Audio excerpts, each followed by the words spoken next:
Well, we are so thrilled, honored to be here with the extraordinary Ava DuVernay, my dear friend. Yes. Visionary. There are many ways in which we could salute your brilliance, and I could run down the prodigious list of awards, right? I could do so in a way that would make people understand how many you have sitting there at the Extraordinary Ray Compound, culminating with the Smithsonian Great Americans Medal. But that would miss the point. But let's take a That minute would miss the anyway. point.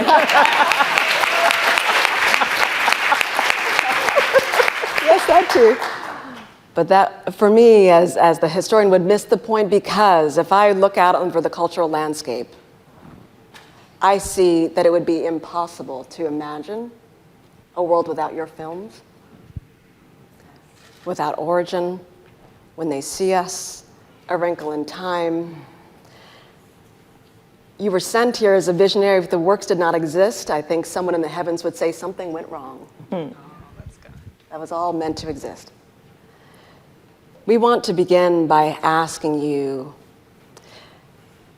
how does this current era we're in, this political era, animate your thinking about the stakes of your visionary work and what you might do next?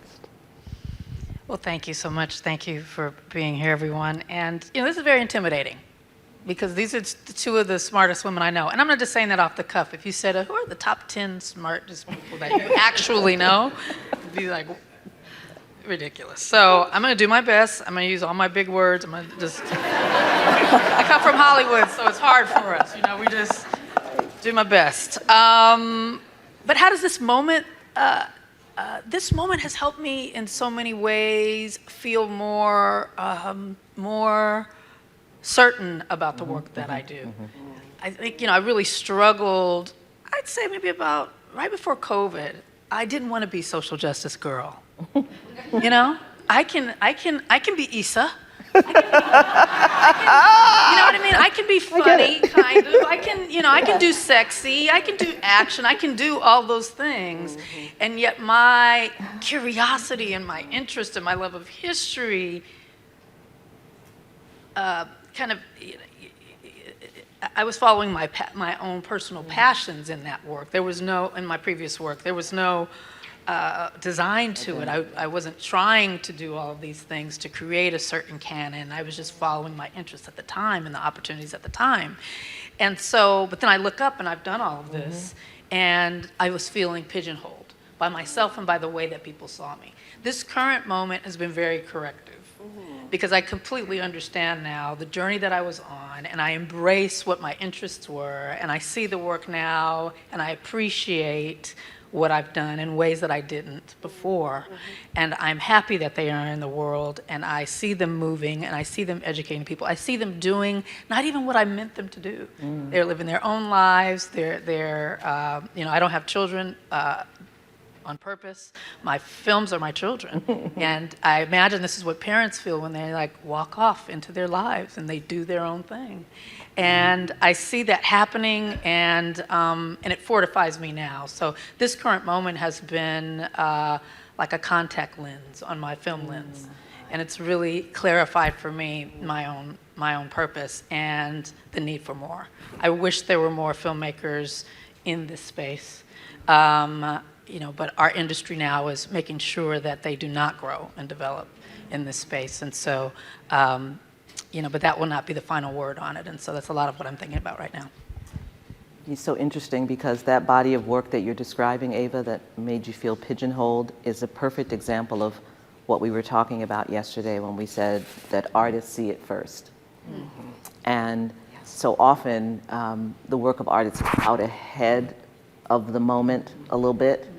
And that's actually really important for the moment, because you need to then already have a vision of how you would talk about it and what it would look like and what the story was, and you need to have sparked curiosity in people. Yes.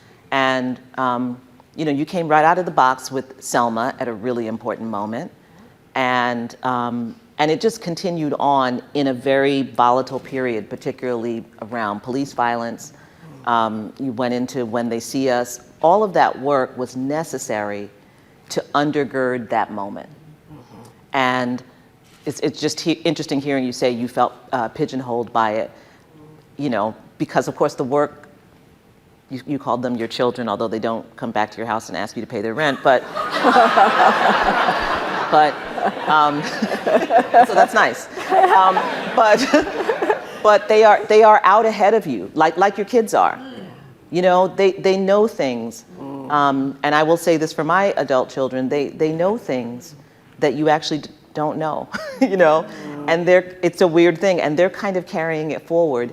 And I remember in that period, it just seemed so weird that you were making these films that were like right on the edge of the conversation that we were trying to generate. It was like you were made in a lab for civil rights lawyers and activists and incubated, you know. I don't want to sound like Cat Williams and say you were created, but for us it felt like just the affirmation. A film like 13th. Ava was kind enough to come to my seminar class at Howard last year, and you saw the reaction of the students. Every single student talked about that film that they had seen. So they must have been in high school when they saw that film, and how transformational it was for them, how it was like a revelation. So when you see that, for me, that's like gold, right? Because you know, you come to law school and you're like, well, a 13th, which one was that one, you know? But they were like all over it. So I do think that there's this thing of knowing that you're out ahead of the curve, and that makes me want to ask you this question. Part of the thing that you were out ahead of, I now see, was strengthening us for this challenging moment. And that makes me think about Queen Sugar. So Queen Sugar is Ava's television series that so intentionally and beautifully presents this Black family. Like, it's obvious, and I'm sure you're gonna affirm this, you were very clear. They're gonna be beautiful, the scenery is gonna be beautiful, their values are gonna be deep, right? Their skin is gonna, I mean, they were just too beautiful. I was like, really? Oh my God, oh my God. Like, get it together. I want that lens. Yes. She needs to work for like an iPhone company or something to make that lens for us. Anyway, the point is, that was intentional. Yes. And people love Queen Sugar. Love it. And I think much of what they love is being loved, is feeling loved. So tell us about that film. Yes. I miss it. I miss Queen Sugar. I didn't think I would at 7 years. And, you know, I touched the script of every episode, all the directors. Just, it's a lot to put a series on. And I had never made a series before. It was my first one. And there was something in my head that didn't understand. Like, I'm used to making movies. So you put everything into the movie, then it comes out, and you move on, and you make another one. I thought, after the first season, they were like, great, you're picked up for another one. I was like, wait, we got to do this again? Truly, I just didn't calculate it in my mind. And then 7 times over, and I just thought, I'm going to run out of stories for these people. But for 7, and so when I did, I kind of started to run out of what they were going to do in the 5th season. And so I gave them a heads up. I was like, I got to tap out at 6. And they were like, nah, you got to stretch it out. We got to at least do 7. I was like, I don't know how much Ralph Angel can cry more. I'm not sure what else we can do. But then COVID happened. Oh, yeah. And so there was an opportunity to really look at and try to present in my mind a time capsule of what Black American life was like during that time. And so I saw it as chapters of our larger story of Black America. But I'm always delighted when folks from all kinds of different ethnic backgrounds and nationalities come up to me. I mean, it's big out of the country. Outside of the country, you know, it's big in Switzerland. They marvel at Ralph Angel's skin and his, you know. We also marvel. Yes, they marvel many places. But in South Africa, and I ask people, how did you find it? It's very little distributed. People don't want to quite say how they've got their hands on it, but if I could, I'd put it up free everywhere I am. I mean, the goal, it was a love letter to us. It was the opportunity to delve into the intimacy and the interiority of the Black family experience, and to be able to do that over such a long period of time, you can get really granular, really nuanced, and talk about the little things, like when you fight with your sister, You know what I mean? Because she's acting that way that she acts. You know, and you could really get into that and understand, oh, that's because of what Dad said back in the, it was like therapy in that way for a lot of folk. You know, to talk about, you know, lupus, which is something that I have, to talk about, you know, how the criminal justice system impacts the whole family, the whole community, not just the one person who might be incarcerated or touch the system.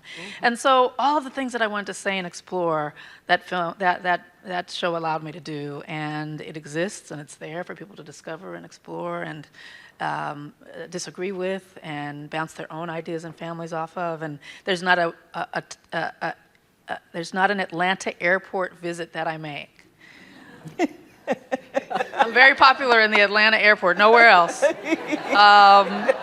Where, you know, the woman from Annie's Pretzels doesn't come out and it's a girl, I miss Aunt Vi. I know. How's she doing?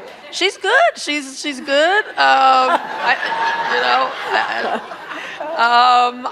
was riding on a trolley, in San Francisco. I said, oh, I'm going to do one of those, you know, real authentic San Francisco trolley rides. And I jumped on, and a man came next to me, and he said, can you tell me a story, sister? I know you're a storyteller. And I said, well, yeah, sure, a little discombobulated. And he said, tell me a story about what Vi and Hollywood did today. And I said, wow. Okay, well, and I just started telling him the story in my head about them. And it just made me so happy and proud to be a storyteller and to really understand that the stories that we tell, they stick to people's ribs if you do it the right way. And that this is soul food. And so thank you for asking me about it. I love that show. Should we go to the tough stuff? Yes, well, let's segue there. Warm me up with the... One of the moments I'll never forget was when one of my dear friends, Janae Osterholtz, who's an editor of the Boston Globe, former student of mine in Vision and Justice, said, in Queen Sugar, in an episode, there's a tribute to Vision and Justice. And there's a scene in which you have this gift of the volume given. And I was so moved to tears when I watched this. The Vision and Justice issue of Aperture, which was published in 2016, I did not feel could exist if not for a conversation that you had with Bradford Young in its pages, right after Henry Louis Gates writing about the power of Frederick Douglass's understanding of the camera. But your anecdote there, tell me a story, gives me a new way to understand what is truly happening that allows for people to have a sense of justice after seeing a work of culture. He's asking you to tell us who we can be. Tell me a story about the two of them so that I know who we can imagine ourselves as. So, did this framework of art and advocacy and justice, when you were having that conversation for the Vision and Justice volume, was it conscious? Are you thinking about that as you're doing both narrative work and documentary work? Are you fashioning this repertoire? I think we have to think of our work as just as musicians, as repertoire, in order to allow for that imaginative capacity. No, I mean, I can't say that any, I have to say, I feel like it was all guided, and the work that I'm doing is guided, but in the moment, I'm not calculating it or constructing it, crafting it to be a part of a canon of work that says a certain thing. I really am just interested in these things at the time. It is what I'm reading. 13th, I'm reading Michelle Alexander. I'm reading, and I want to talk to people about it, but not a lot of people around me read like that. So really, and it's okay. People have their lives and their other concerns, and they're just not, more people will watch the film version of something than will read it, and I came to really understand that and not to judge that. But then as I'm reading things and learning things and, seeing your, to put Vision and Justice in Queen Sugar is to say, y'all might not read this volume, but this exists, right, and this is what it's about. I mean, Jelani, is Jelani here? Jelani Cobb, who's going to be speaking afterward. Where's Jelani? Is he? Okay, he's not here. I saw him outside. Jelani, I would try to put as many people who I thought I wanted people to listen to and know about in Queen Sugar as we went along. Because I began to understand that the things that I was fortunate enough to encounter, I had to pass that on to the sister in the Annie's Pretzels, right? Who's not going to sit here. And so, so that integration was conscious, but the choosing of the pieces really just comes from, I want to make origin because I'd read this book that, kind of captured my imagination. I 13th, came out of, or When They See Us came out of, my own curiosity about these men and their families. I want to talk to all their mamas. You know what I mean? I want to sit in the mother's house where they were taken that night and never were able to return to those homes until they were adults. I wanted to walk down those Harlem streets and walk through the park and feel that and transmit that to the folks who thought they had the story right, but had been told a totally wrong story all those years, and get into the interiority of it, the inside of the story, not just the headlines. And so those were just all, points of interest at the time that I look and I see now a constellation of things. And so I think when I start to try to manufacture a journey for it, I'm going to mess up. So I'm just trying to follow what comes to me. Beautiful. As opposed to design it. Beautiful. Yeah. Yeah. Well, I told Sarah, we were talking about When They See Us the other day, and I told her how, I had to take to my bed for like a week after I saw it. Yeah. Not because any part of it surprised me, and I knew much of the story well, but obviously not all of it. Yeah. And it was almost like Carrie's poem yesterday. Yeah. Sometimes we just need to pause and account for what is lost, right? In my trade, it can become broad brushed, we know, we say someone's been in prison for this long. I remember we had a client who I truly adored, and he should have been in prison for a very, very long time, and we were able to get him out of prison. He went in when he was a very young man for a crime he didn't commit. Someone he was with committed the crime, and he was incarcerated. And he came up to our office and he was asked by one of our board members, when did you feel that, you were really going to be in here for life? And he said, I didn't think about it at first. He was 17. He said, at first, I didn't think about it. He said, and then, I think it was like 2 years. He said, I realized the seasons were changing. And I thought, that's such a small thing. But he said, I'm really in here. Like the world is going on and the seasons are changing. And what you were able to do in When They See Us, by demanding that we see the catalog of what was lost, is what made, at least for me, the film so powerful and so painful and so urgent. And also beautiful was your relationship with the young man, and we could see the love. We could see the rescue almost, like just someone telling your story, how powerful that was. Yeah. And I wanted to know more about that.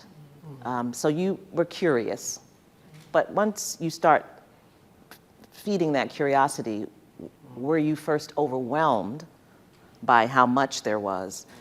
And I'm curious about some of the decisions as a filmmaker you had to make to think through, how would I present that list in a way that tells the story the way it should be told? Thank you. Well, it was all about them, all about the guys. We were the same age. And I remember, I grew up in Compton, Long Beach area. I remember when it happened, because it was big news, and the headlines were saying wilding packs. And I remember calling a cousin. I was like, what's wilding? And I called a cousin in New York, and I said, what's wilding? They were like, we think they mean wildin' out. And I remember, that's all I remember about that at the time, of like, how could the news make wilding, right? A pack, they called them a pack, and they were talking about them in these kind of animalistic terms. And so, let it go until years later, Raymond Santana, one of the 5, slipped into my DMs on Twitter when it was a cool place to be, and said, would you ever consider telling our story?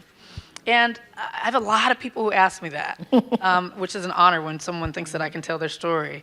But I was like, oh my gosh, these are these guys. I said, I'm going to be in New York. I come to New York about every 6 weeks. Next time I'm there, maybe we can grab a coffee.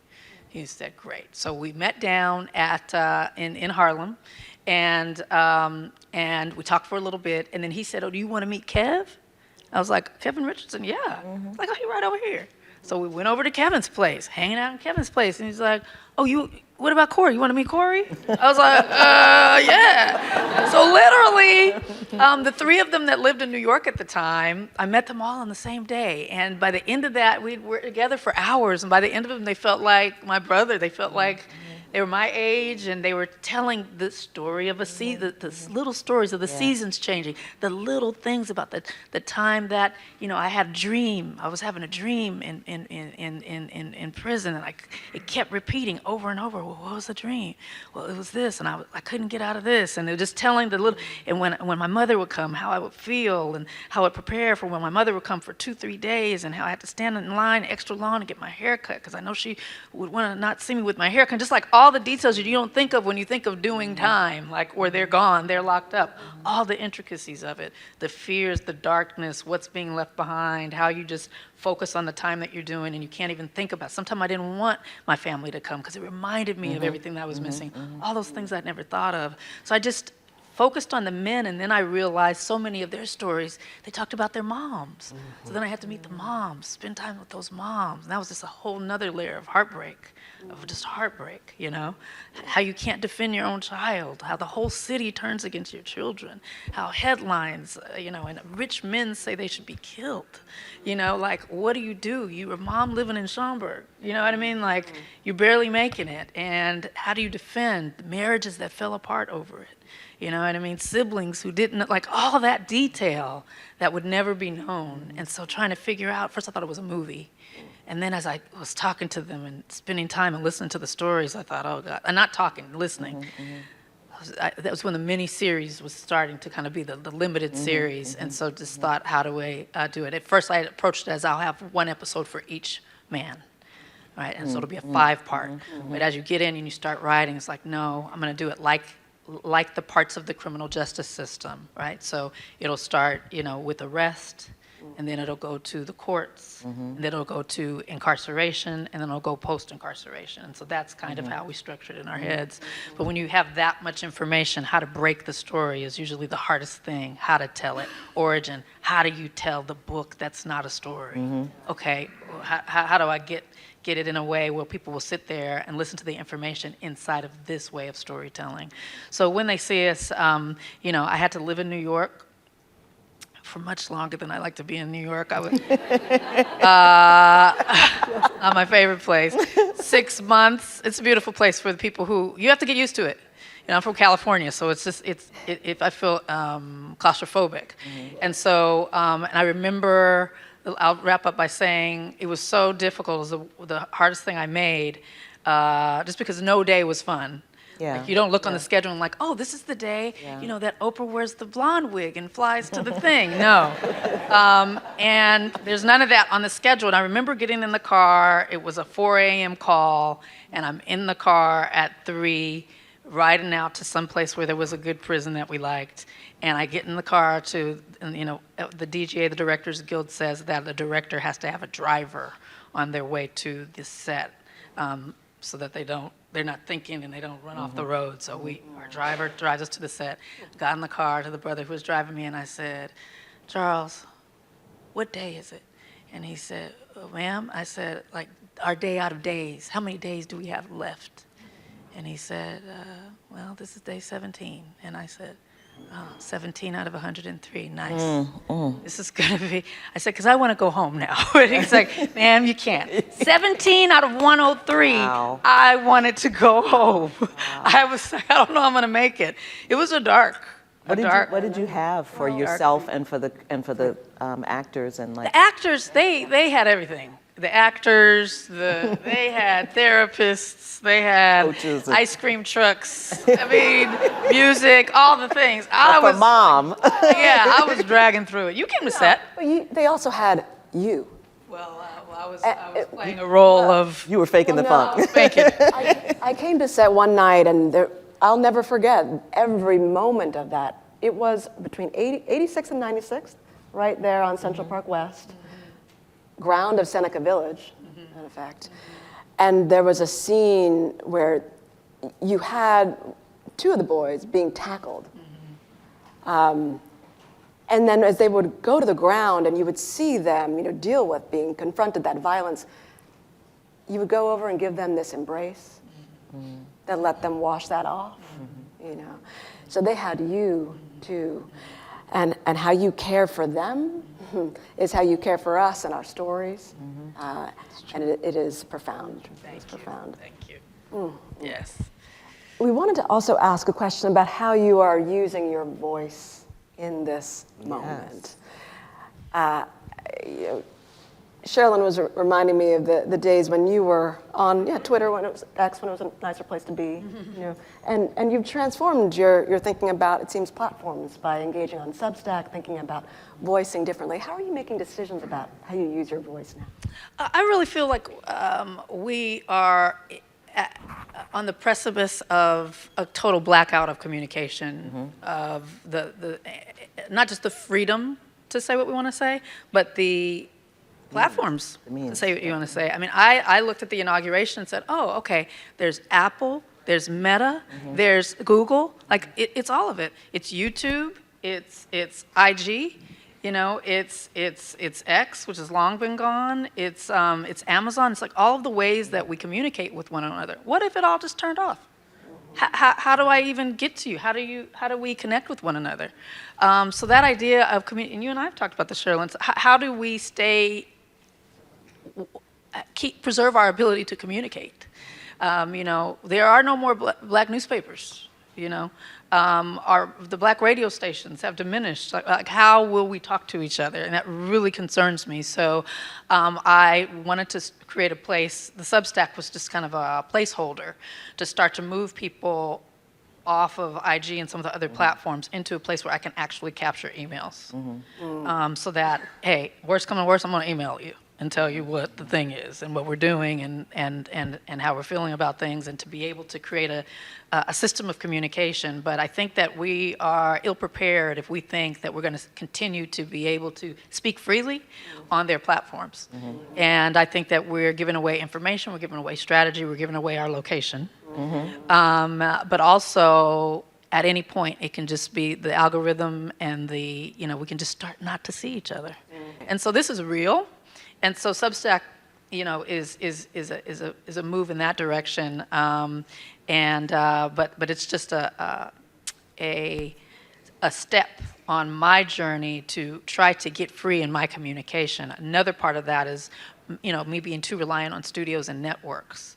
I feel that as a filmmaker, I need to be able to reach my audience without a corporate bridge. And so really thinking about, because those corporate bridges are all collapsing right now. And so once they all don't want to hear what I have to say or promote or fund my stories, then what do? Stop telling stories? No, let me, while I still have a foot in it and there's still a little bit of a window, use that to build systems that allow us to go from artist to audience. And as I talk to artists from many different disciplines, there's always this thing in the middle that you have to get through. Fine artists, musicians. Musicians have it better. You make it and you just put it up. We need something like that for us that's not YouTube. So thinking about those systems are a lot of what is activating me right now, not just the work itself. We don't ever want to end a conversation with you.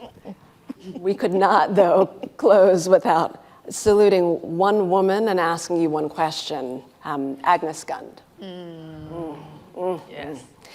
We will hear a great deal about the extraordinary Agnes Gund in short order, but the impact that you had on her life transformed the landscape of the work of Art for Justice in indelible ways. And so I wonder if you might tell us a bit about what is to come as we start to envision how it can impact us going forward. Well, we can all be like Aggie. I mean, I think that, this is a person that taught me never judge a book by the cover. You think you know what someone's like based on the specs, and you think you can know what to expect.